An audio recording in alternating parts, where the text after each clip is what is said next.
heightened. But as we congratulated ourselves on this change, our torch was extinguished by a current of air, and we were left in utter darkness.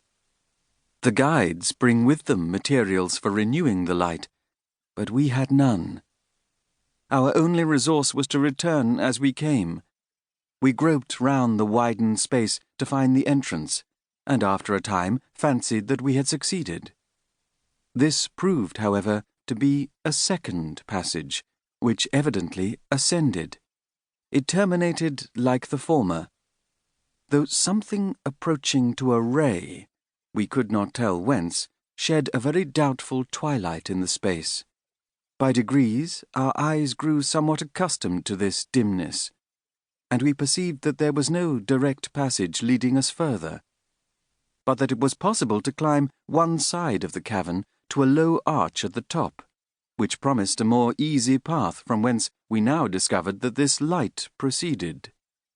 With considerable difficulty, we scrambled up, and came to another passage with still more of illumination, and this led to another ascent like the former. After a succession of these, which our resolution alone permitted us to surmount, we arrived at a wide cavern with an arched dome-like roof. An aperture in the midst let in the light of heaven, but this was overgrown with brambles and underwood, which acted as a veil, obscuring the day and giving a solemn, religious hue to the apartment. It was spacious and nearly circular, with a raised seat of stone, about the size of a Grecian couch at one end. The only sign that life had been here was the perfect snow-white skeleton of a goat, which had probably not perceived the opening as it grazed on the hill above and had fallen headlong.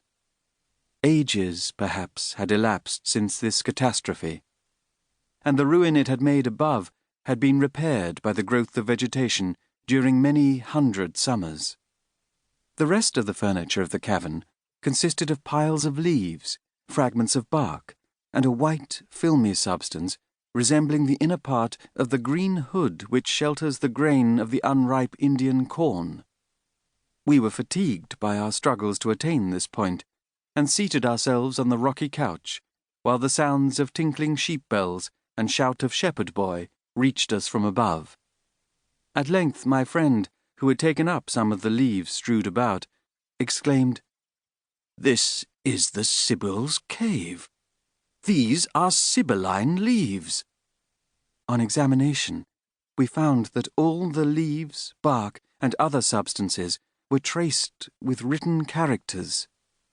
What appeared to us more astonishing was that these writings were expressed in various languages, some unknown to my companion, ancient Chaldee, and Egyptian hieroglyphics old as the pyramids. Stranger still, some were in modern dialects, English and Italian.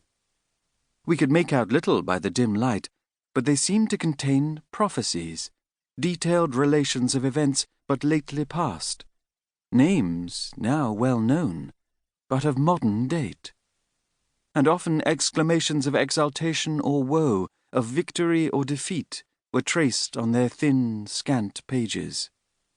This was certainly the Sibyl's cave, not indeed exactly as Virgil describes it, but the whole of this land had been so convulsed by earthquake and volcano that the change was not wonderful, though the traces of ruin were effaced by time.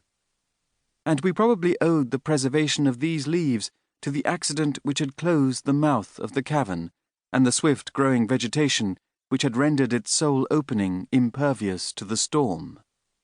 We made a hasty selection of such of the leaves whose writing one at least of us could understand, and then, laden with our treasure, we bade adieu to the dim, hypaethric cavern, and after much difficulty succeeded in rejoining our guides. During our stay at Naples, we often returned to this cave, sometimes alone, skimming the sunlit sea, and each time added to our store.